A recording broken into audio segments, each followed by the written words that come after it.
They are coming back for your energy, but you're giving it back to yourself.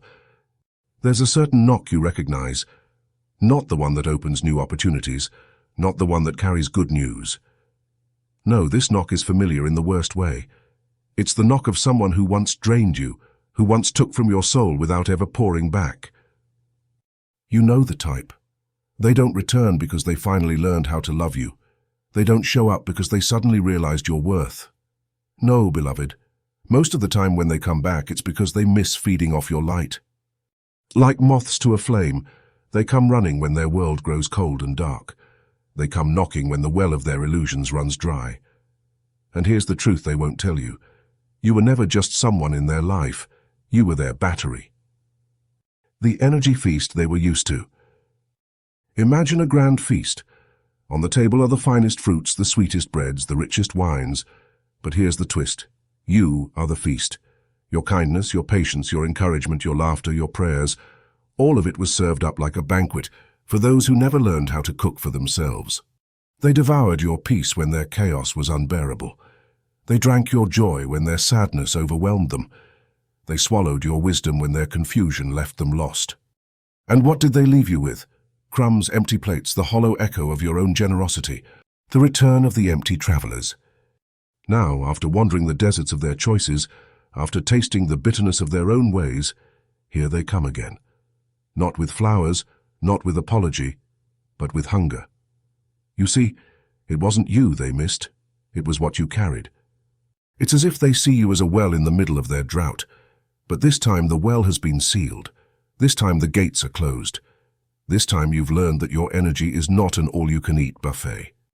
They are not coming back because they love you. They are coming back because they miss feeding off you. But say it with me, I am giving that energy back to myself. The garden of your soul. Think of your soul as a sacred garden. For years you let anyone walk through its gates. Some came with gentle hands, watering your flowers and admiring your growth. But others came with muddy boots, trampling your roses, plucking your fruit, and leaving weeds behind. At first you thought it was love. At first you mistook their presence for care. But love doesn't destroy gardens, it tends them. Love doesn't take without giving, it plants, waters, and nurtures.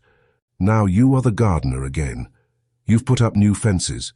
You've learned the beauty of pruning, cutting away what no longer serves you so the tree of your soul can flourish.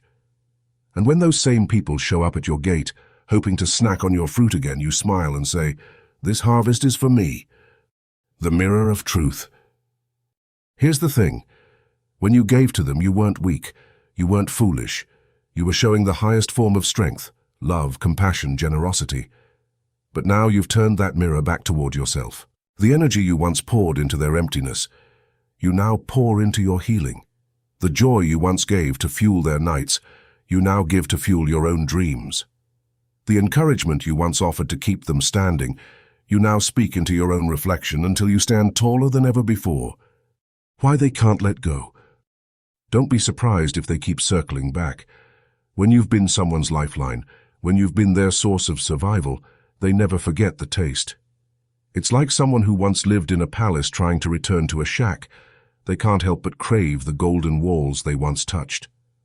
But craving is not love. Desire is not devotion. Yearning is not respect.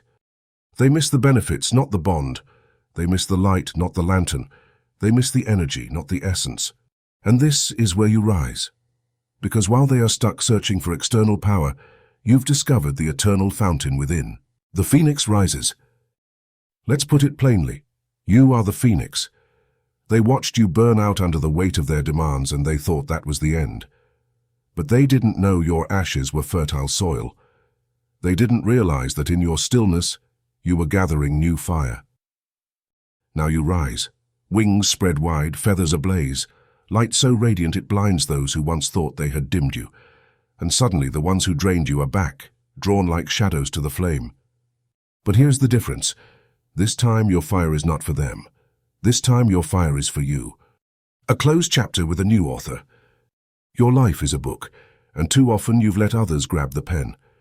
They scribbled their needs, their desires, their expectations across your pages, and you thought that was the story you were destined to live. But guess what? You've taken the pen back. You've closed that chapter. And now, with bold strokes, you write a new one. In this season, I am the main character of my own story. In this season, my energy returns home. In this season, I rise, not to feed others who refuse to grow, but to nourish the soul that has carried me through every storm. Your energy, your wealth.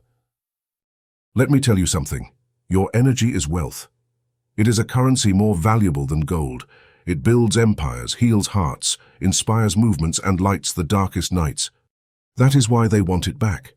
That is why they circle around your orbit. They know that being near you makes their life brighter, their path clearer, their spirit lighter. But what happens when you finally decide to invest that wealth into yourself? When you stop being the lender of last resort for broken souls and instead become the investor in your own destiny? That's when everything changes. A word to the chosen ones. Chosen ones, hear me clearly. This is not arrogance. This is not selfishness. This is sacred responsibility. Because every time you drain yourself to keep someone else alive, you starve the very purpose you were born for. You were not chosen to be a battery pack for the unhealed. You were chosen to be a beacon for the world. And you cannot shine if your light is always dimmed by those who refuse to light their own candles. So when they come back, and they will, don't be surprised. Don't be shaken. Smile, nod, and remember, it is not you they love, it is your energy they miss.